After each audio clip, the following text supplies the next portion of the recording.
Welcome to The Analytic Christian. I'm Jordan, and this is the channel that helps you explore Christian philosophy and theology.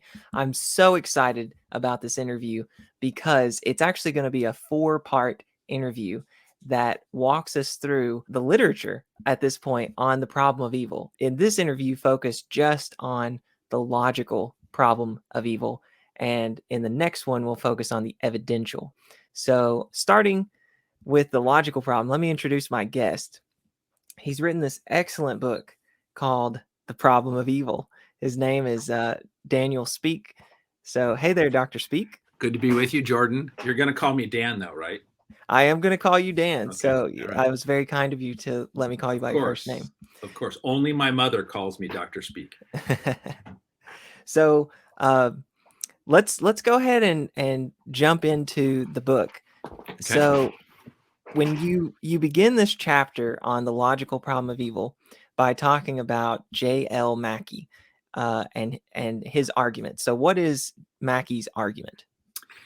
Good. On my view, Mackie's argument was kind of a game changer. So in about 1955, Mackie wrote this piece, Evil and Omnipotence. And what this argument did was it made something very precise that had probably been percolating around for a long time, but was very crisp. That is, what Mackie tried to show was that there was a problem for theism with evil that wasn't just a kind of explanatory problem, like how are theists going to handle the existence of evil, but was leveraging the existence of evil into a formal and powerful argument that God didn't exist.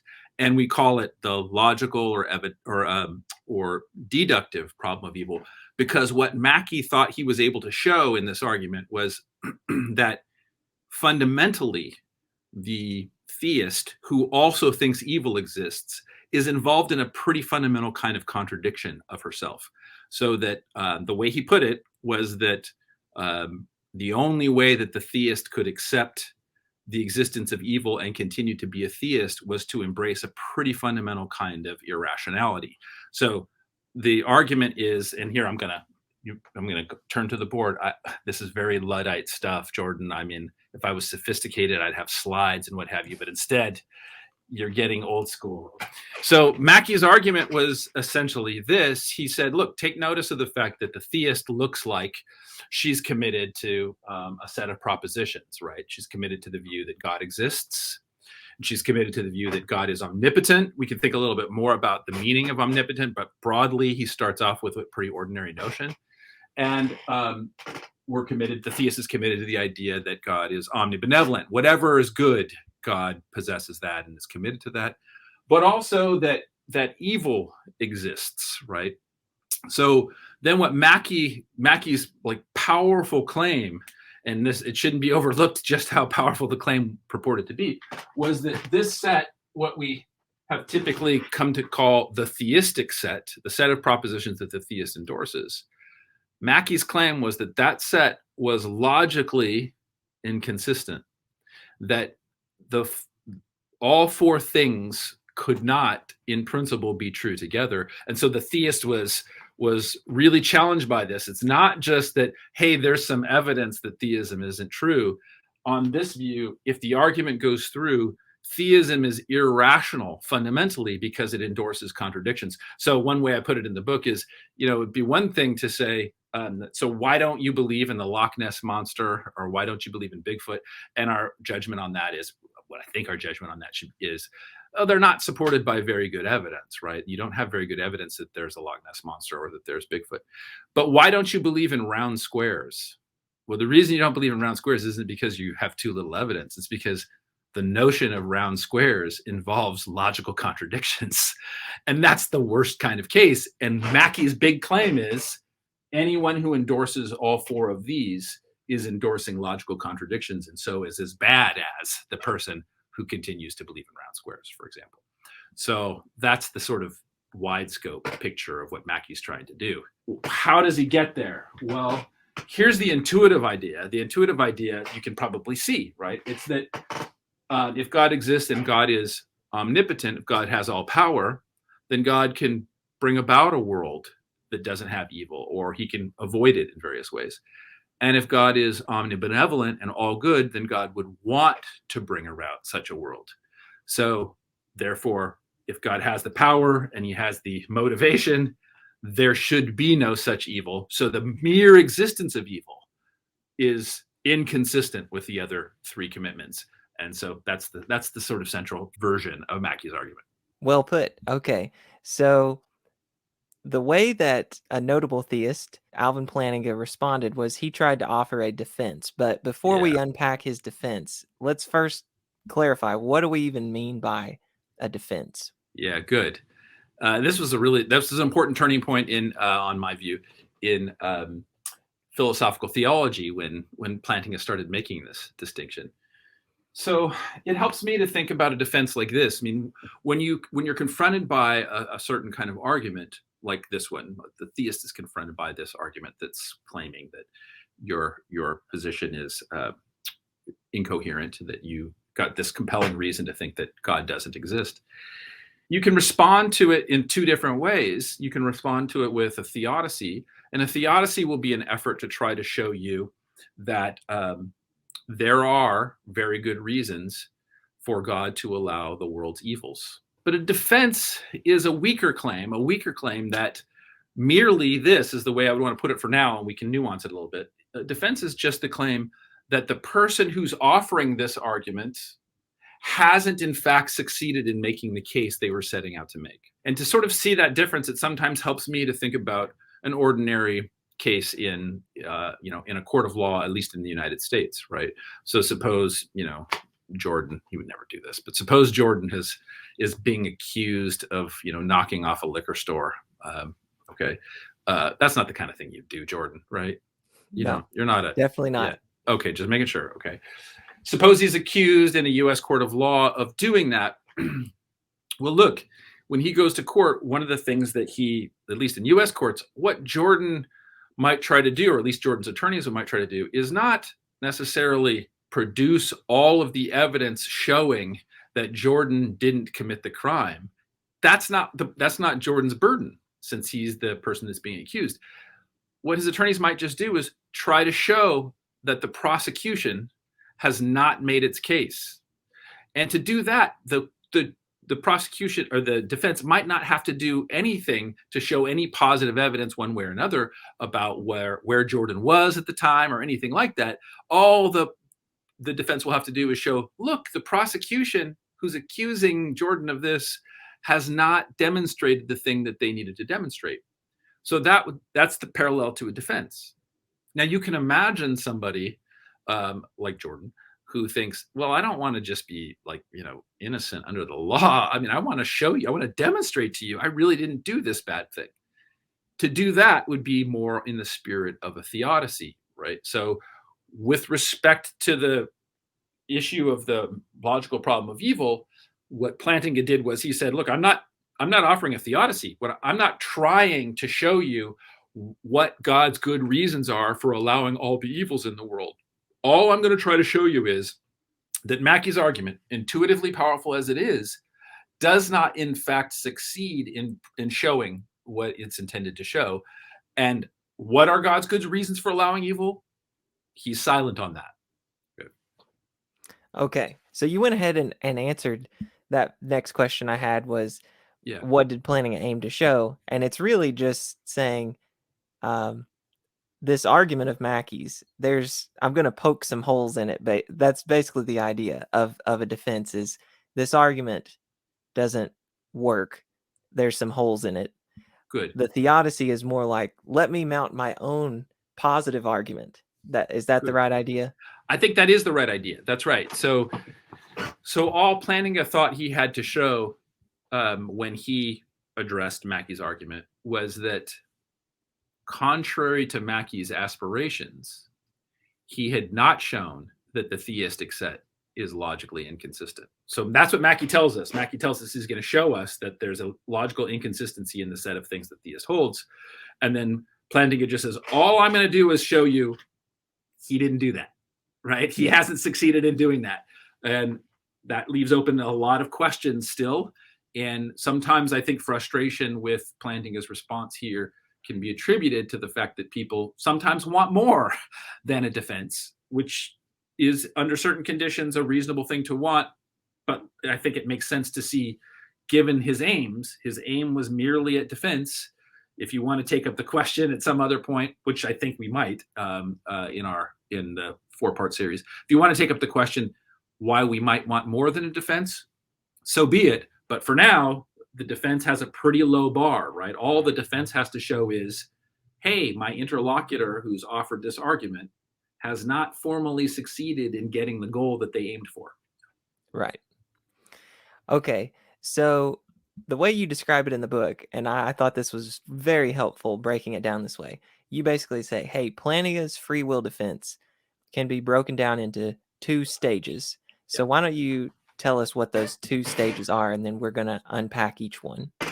Yeah, good. I mean, the way I tried to, I think I borrowed this from Keith DeRose, and so now I'm worried if will Keith be satisfied with the way I've put this. I at least got the idea of the 2 stages from Keith, I think, who's a much subtler and better thinker than me. So if he's got complaints about the way I'm using this, I'll just take them. But here was the idea. The way I see it is that what Plantinga first tries to show, the stage 1 is to show that the theistic set, remember, so Mackie's saying this set is formally inconsistent.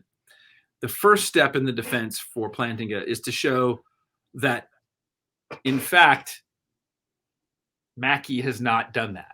He has not produced a set that is formally inconsistent, right? So that's stage 1. Now, just to see what stage 2 is, kind of maybe the more exciting phase, is the way I think of the second stage is that Plantinga goes on to show something more dramatic. It's still part of the defense, but it's more dramatic, which is that theistic set is in fact formally consistent.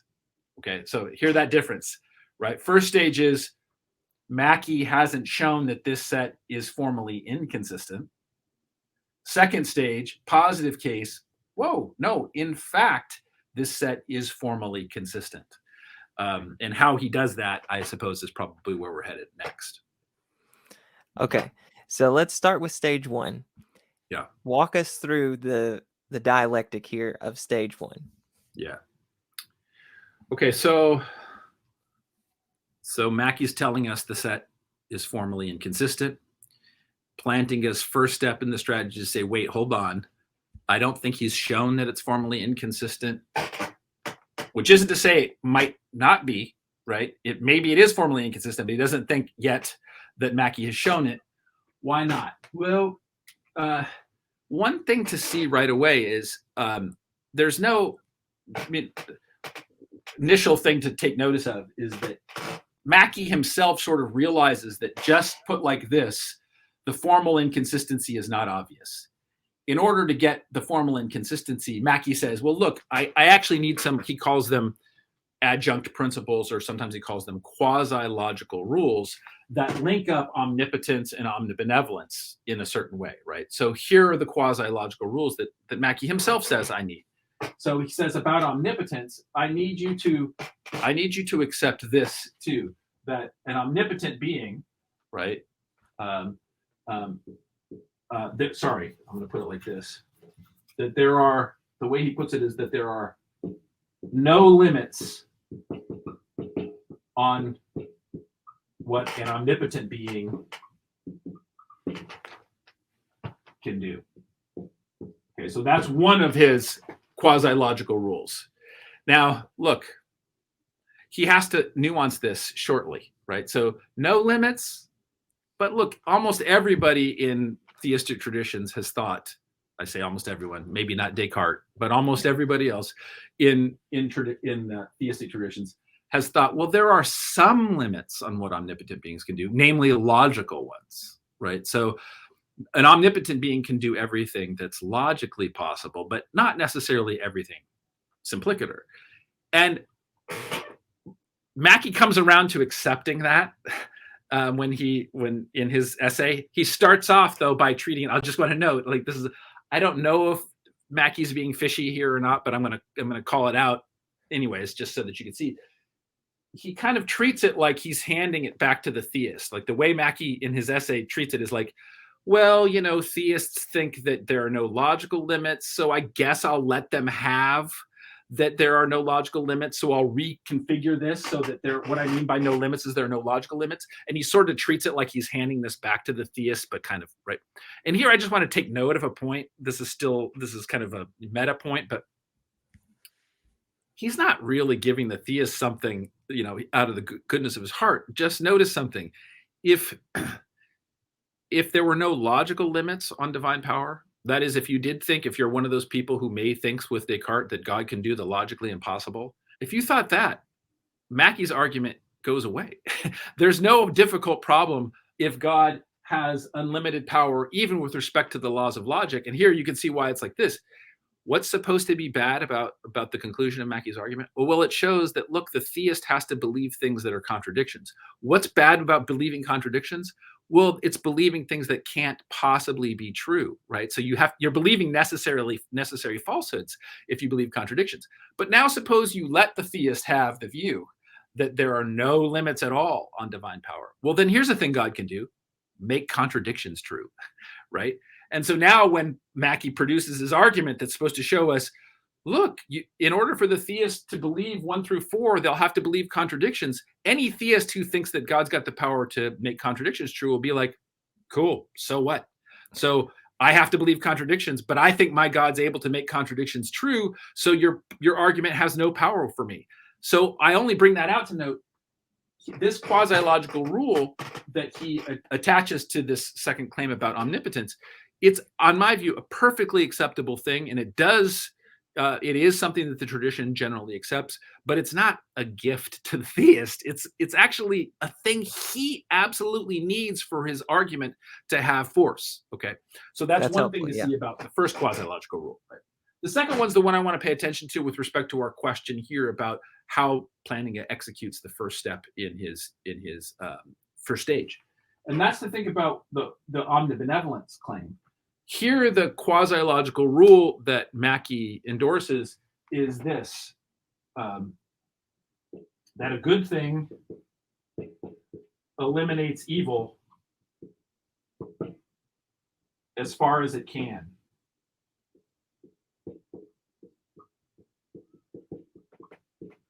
Okay, so that's a thing linking the omnibenevolence to the evil, right? So what does it mean for a thing to be omnibenevolent? He says at least this: if it's genuinely an omnibenevolent thing, then it's going to eliminate evil insofar as it has the ability to do so.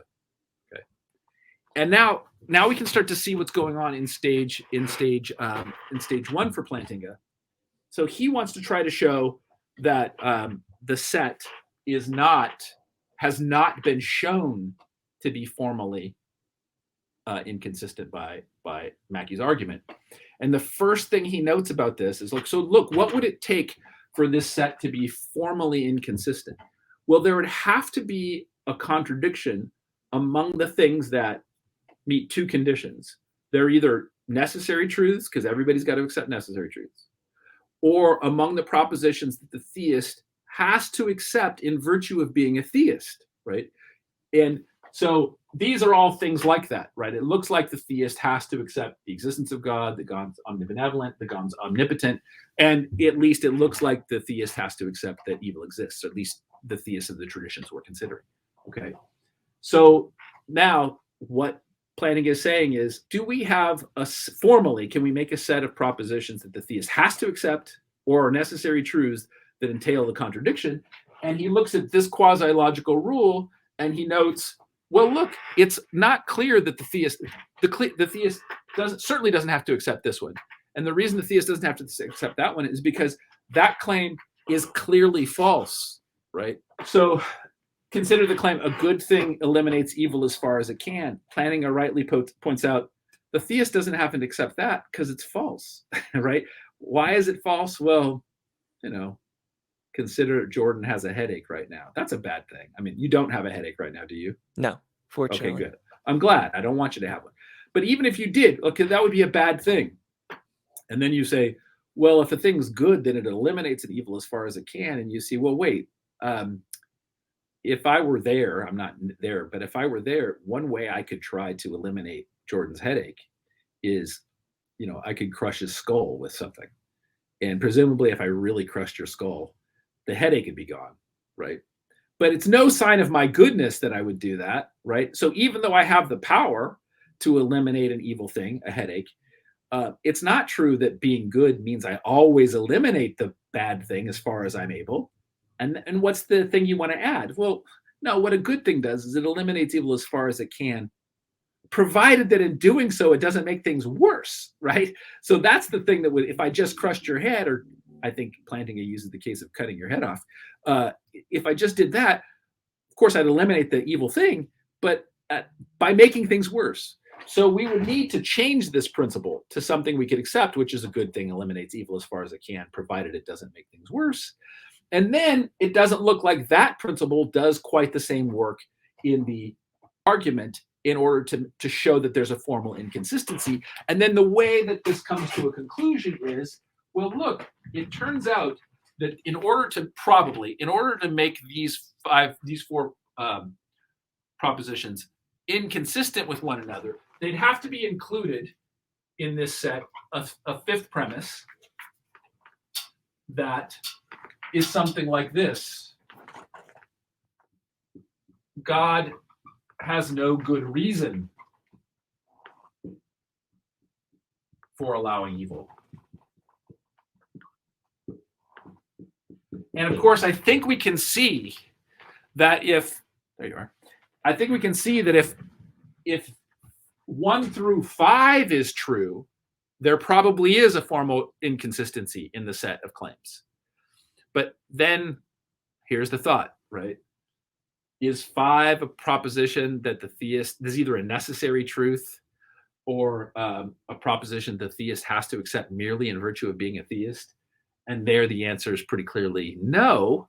So unless Mackie's got a reason for a way of arguing for 5, the way that to think of this first stage ending is something like this. It doesn't look like Mackie's succeeded in making a formal inconsistency, right? There's still, the inconsistency is merely, so to speak, intuitive.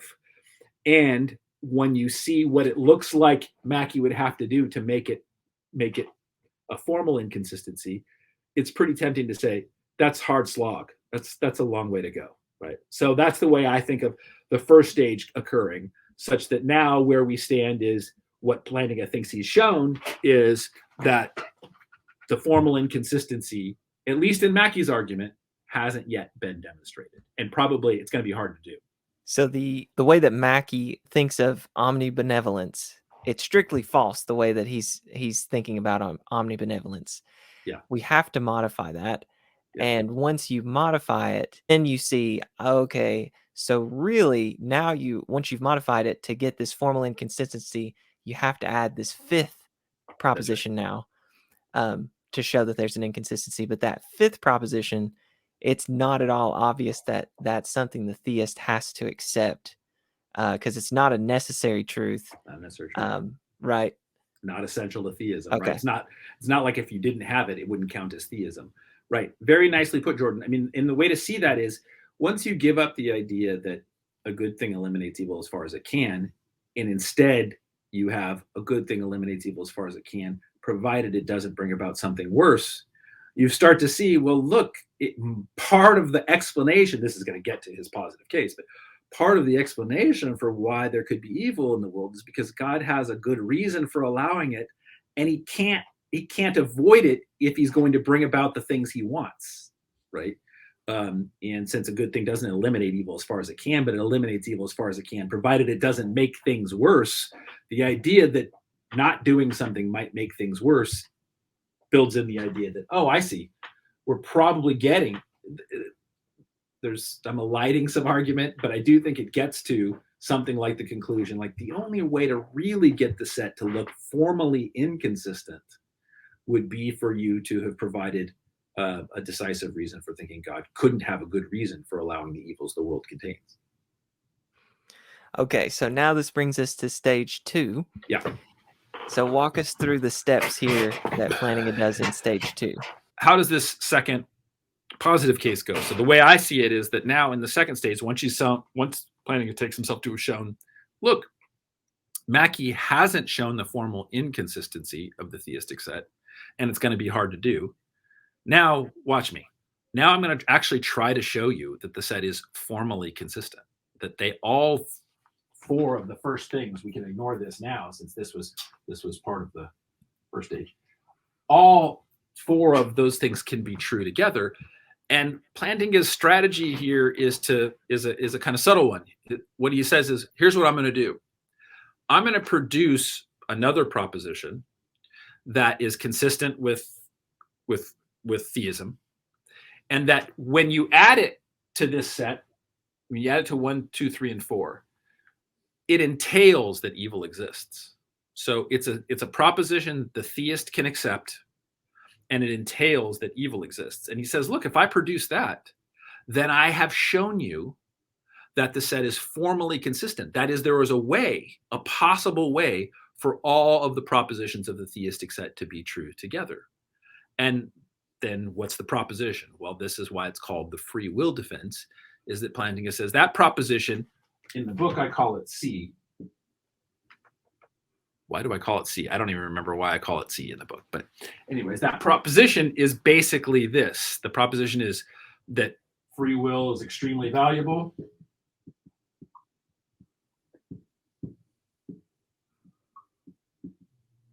And there was no way for God to bring about a world containing free will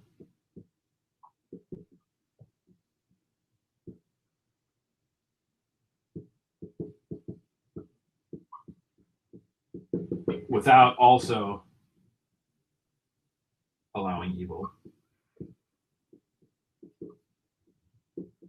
Okay, so that's the big proposition that then Plantinga says, so here's my claim. That proposition C is possibly true. It's possible that C is true.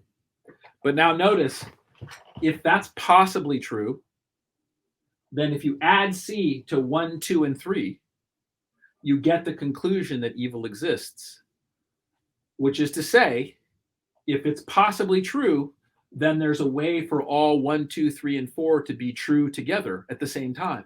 That is, it's a logically consistent set, because this proposition would make all of 1, 2, 3, and 4 true together. There would be no contradiction if this was true. And then, because it's a defense, he doesn't have to defend the view that C is true, right? Because all he's trying to show is that 1, 2, 3, and 4 can all be true together. Can be. It's possible that they're true together. Because remember, Mackie's claiming they cannot possibly be true together.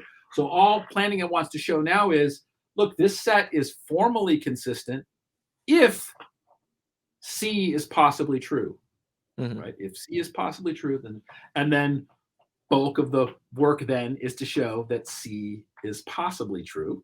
Maybe the thing to think about, what's most exciting in the way that this stage goes then, is that once Plantinga has got this thought out, he's you can see the majority of what he does in this chunk as a kind of response now to a formal claim of Mackie's. Okay, so Mackie has a sort of argument against free will defenses. He's not really thinking about the defense distinction at this point, but Mackie does make a really important claim that Plantinga takes himself to be essentially responding to. And here was the claim that Mackie makes. Mackie says something like this: look, when God was deciding which world to make, one of the worlds that God could have made was one in which human beings are free. They're all free, but they always do what's morally right. Right? And the way Mackie got to that is he says, well, look, there's no logical contradiction. That's the way he thinks of it. He says, no logical contradiction in a person, Jordan, just like doing the right thing in the next moment, and then doing the right thing after that, and doing the right thing after that. And so there's no logical contradiction in Jordan always doing what's right. And then he says, he doesn't quite put it like this, but I think this is the inference we're supposed to make. And if it's true for Jordan that there's no logical contradiction in Jordan always choosing rightly, then there's no logical contradiction in every human being who's created always acting rightly, right? And then here's a very natural thought. If the only limitations on God's power are the logical ones, right? Then then God can do anything that's logically possible, and we've just seen it's logically possible for there to be a world in which human beings, or all of them, are free and get all the goods, right? They get all the things that are extremely valuable. But it's not true that there was no way for God to bring it about.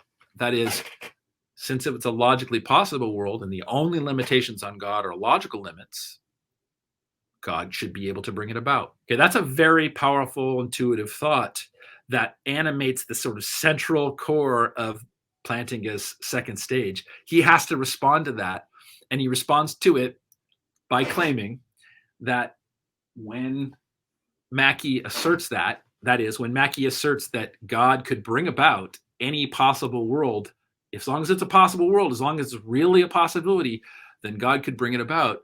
Plantinga responds to that by accusing him of Leibniz lapse. Okay, Leibniz lapse. He thinks Leibniz made the same mistake. And the mistake, what's lapsing in the Leibniz lapse, is the thought that just because some possible world is logically possible, that means, that entails that an omnipotent being can bring it about. And so the kind of a big exciting point in Plantinga's free will defense is this thought, maybe, that there are possible worlds, they're genuinely possible, that nevertheless an omnipotent being cannot bring about. And then making that explicit was supposed to be a pretty inventive point. How's that going so far, Jordan? I'm following. Yeah. Okay, so how's that go? What Plantinga wants to bring out at this point is that given the value of human free will, and given the conception of free will as of the libertarian variety, right? So if we have free will of the libertarian variety, then the free choices are not antecedently determined by anything outside that agent, right? If they are antecedently determined by the past and the laws, or by God's prior determination, then according to the libertarian, the agent is not free in that regard. Okay, now that's not the only view about free will in the literature, so it's important to see that Plantinga built his defense on at least the possibility that libertarianism was true. So when he says free will is extremely valuable in his version of C, he means free will understood in this libertarian sense, such that not even God, could make it such that you freely did something antecedently, right? So if you have that picture of libertarian free will, now you think about these possible worlds that, call it a Mackie world. A Mackie world is a world in which everybody is free, but they always do what's right. Now think, can't God just make a Mackie world? And Plantinga's thought was this: no, because making a possible world, actualizing a possible world, is not merely up to God if he's going to make creatures that have genuine free will. That making a possible world, actualizing a possible world, is actually now a cooperative enterprise. It involves God actualizing what he called an initial segment of a world. But then when free creatures are a part of that world, they have to cooperate in various ways to bring about that world. And then the claim was this: look, maybe it's impossible for God to guarantee that human beings will cooperate in the way that's necessary to bring about a world that's logically possible, right? But it's not within God's power, because God's power has to be executed if he gives creatures genuine free will. God's power has to be executed through their free choices, which God cannot antecedently guarantee. And so there are worlds that are logically possible that even an omnipotent being can't bring about. That is, possibly that's so. And if possibly that's so, then possibly C is true. And so that would make 1 through 4 a consistent set. Just to kind of make sure I'm tracking the steps that we've gone through so far. So this is stage 2 now. Plantinga is trying to say, hey, those 4 propositions that Mackie has, I can actually show that they are logically consistent. And I can do that by introducing C, what you got written on the board. And all you have to claim about C is that this is possibly true. I'm not saying that it is true. I'm just saying that it's possibly true, because Mackie's claim is those 4 propositions, it's not even possible for those to be true together. Right. And Plantinga says it is possible for those to be true together simply by adding this thing C. Now, Mackie's response, hold on, right, George, you're doing great right there, George. So let me note, when I initially said, well, look, for these 4 to be true together, you probably need 5. God has no good reason for allowing evil. And now what you see is that C looks like a possible reason God could have for allowing evil. And that's why it looks like you're going to, but yes. Okay. So now the way that Mackie might respond to C is to say, well, wait a minute. Isn't it logically possible that humans do have genuine free will in the libertarian sense, like you're saying, and that they always do the right thing? And so Plantinga wants to say to that, well, no, it isn't, because this type of freedom, this libertarian freedom, is such that God can't guarantee the outcome, even though it's possible that these creatures always do what's right. That's right. It isn't up to God to make it the case that they always do the right thing. He can't just determine that. That is something that has to happen in cooperation with the humans, the human creatures. That's right. And so if it's the case that it's possible that humans, in at least in every possible world, at least one human chooses wrongly, one creature that God makes chooses the wrong thing. If that's at least possible, that in every possible world, at least one creature chooses wrongly, then now you've rendered that set of propositions compatible with one another, or consistent. Good. And that world that Mackie wanted won't have occurred, but it won't because of any failure on God's part. It'll be because that one creature ruined that world, so to speak. I mean, ruined it in the sense of it's not being a Mackie world, right? Not being one in which everybody chooses right. Yeah. Okay. And that, so note that it's not to deny that the world Mackie wants is a possible one, right? It's a logically, metaphysically possible one. It's just that the Plantinga thought was, it doesn't follow from the fact that it's a genuinely logically possible world that an omnipotent being can actualize it, because there might be some worlds that are logically possible, the actualization of which require more than God's will, but require also the contributions of those free creatures. Yeah, well said. Okay. Now, I don't know if this is an anticipation of this next question where we look at some objections, but obviously not all the evils that exist are done by humans or carried out because of their free will. There's also natural evil. I hate you, Jordan, for raising this. Yes. And so Plantinga has a response for that. Good. Notice that this argument so far looks like it does pretty well, or maybe you think it does pretty well, with respect to moral evils, right? Evils that are attributable to human free will. But as Jordan, you're nicely pointing out, but the world's got all kinds of evils that don't seem like they have anything to do with human free choices. They're not moral evils at all. They have to do with, earthquakes happening and diseases flourishing that aren't attributable to human beings, and tsunamis that destroy lives, etc. Right. And what can he say about that? Well, and look, I want to make this point because I think it's illustrative in general of how the logical problem works, right? Because here's Plantinga's response to that. Plantinga's response is to say, well, look, possibly, hear me out, people, possibly every form of natural evil, every earthquake, every disease, every tsunami, is caused by free choices, namely the free choices of, say, demonic or satanic beings, right? So there are free agents besides human beings. Again, possibly they're free agents besides human beings, and they have causal power that leads to these natural evils. Now, look, don't go away from hearing this talk and be like, I can't believe that Plantinga and that Speak, dude, are such idiots. They think that Satan is causing all of the disasters in the world. No one's saying that, right? This is a bare point about logical possibility and how C could turn out to be true for all of the evils, right?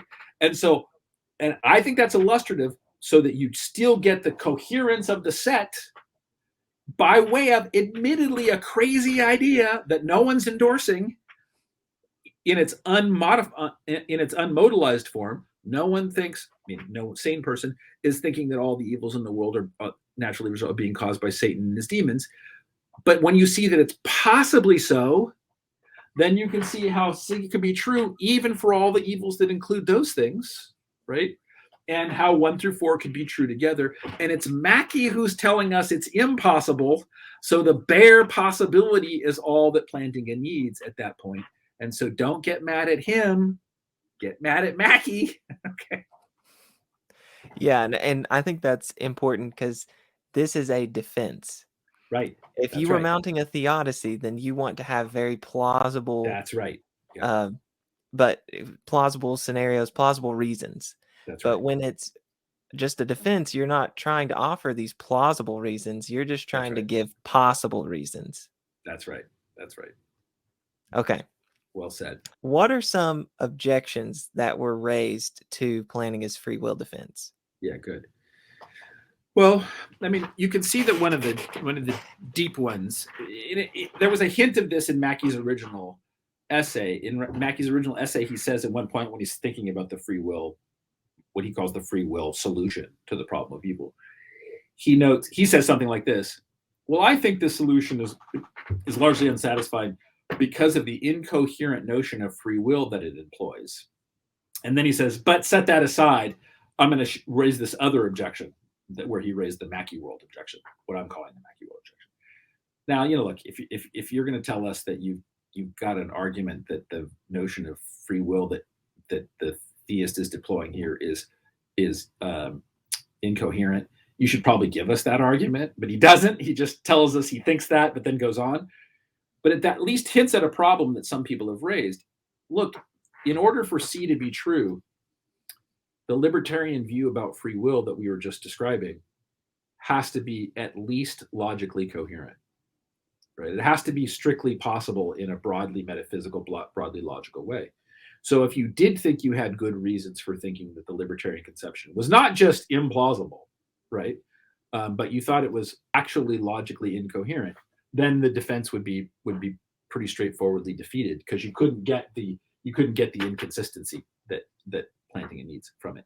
And so at least some people have tried to muster considerations that were supposed to tell against libertarian free will, that it is in fact an incoherent view. One of the things I try to do in the book is at least consider what I take to be some of the strongest recent arguments against libertarian free will people's views. Randy Clark and Dirk Pereboom, for example, whose work on free will is rich and deep and powerful, and who have serious objections to libertarianism. But what I try to show is that in each case, their objections don't fundamentally amount to a claim that the libertarian conception is incoherent. They amount in both of their cases and in others to claims that the libertarian view is very probably false, or not very well supported by the evidence, or is in some other way unlikely to be true. But then remember, just see the point. Even if you thought they were right about those arguments, which I'm not totally satisfied when I'm thinking about free will about those things. But suppose you just thought those arguments were absolutely decisive, that wouldn't be enough to get the conclusion, because the conclusion you need is that there's something incoherent about the notion of libertarian free will. And those thinkers, at least, who I have a great deal of regard for, don't go quite that far. So that's a natural way to attack is to go at the notion of free will that's involved. But again, to my my response to those is I don't think anybody has shown that the libertarian view is strictly incoherent in the relevant way. Okay, so that is one objection that can be raised against Plantinga's free will defense, picking on the notion of libertarian freedom. Now, in the book, you mentioned this other objection raised by Daniel Howard Snyder. That's going to be a little bit more technical, and so we're just going to leave that out. But if the viewers are interested, they need to go check out the book. Like that. Okay, so I guess let me ask you this. We'll go ahead and land the plane here. Where do you think this leaves us? What's the conclusion? Good. Well, look, there have been some ongoing efforts to undermine the Plantinga's free will defense, and it had become part of the lore of contemporary analytic philosophy of religion that Plantinga killed the free will defense. I mean, sorry, killed the logical problem of evil, and that was true even among lots of atheists, right? So Bill Rowe, in the famous paper that we're probably going to talk about in the next session, tells us in a footnote that he more or less accepts that Plantinga showed that on the assumption of incompatibilist free will, like we've been describing, there's no formal inconsistency in the set of things a theist believes, and that's been standard. Now, percolations since then have come up in various ways, and there have been some new ones recently. Both I take it that I've seen some from Michael Tooley and from Howard Sobel. It's not as if the thing I want to note is that it's not as if the logical problem of evil is totally dead. There are things that are continuing to percolate up in responses that are interesting. Up to this point, my judgment is that even the folks who've made the most interesting moves to challenge Plantinga's defense have typically, this is true of the Dan Howard Snyder move. This is also true of a move that Keith DeRose makes and others. There usually it looks to be there's sort of an obvious tweak to still get the big response. And in general, I think the thing to see is my takeaway from Plantinga's defense is he showed us, all the technical mastery notwithstanding, that really responding to the logical problem of evil is not that tricky. Once you see that the demand that it's making is that the things that the theist commits to are logically contradictory, all you really have to do is to find a way in which it's broadly logically possible for the propositions to be true altogether. And there are various ways to go on that. In my own case, a lot of what Plantinga did in his work, which we didn't unpack in our discussion, but has to do with the way that he presupposed or reinvented Molinism, a very controversial view about divine foreknowledge. I myself am attracted to an open view about God's relationship to the future. And there are sort of a wealth of resources for responding to the logical problem from that point of view that are, on my view, consistent with theism. And so the takeaway I have is that what Plantinga showed us is a kind of paradigm or roadmap of how to respond to logical problems that seems to me to be generally effective, though I suppose we wait to see what the next instantiation is. Very good. All right. Well, I really enjoyed this interview. Thank you so much for doing it. Sure. And the viewers get excited because part 2 of this 4-part series is coming next. We'll talk about the evidential problem of evil. All right. So look forward to that, and we'll see you next time.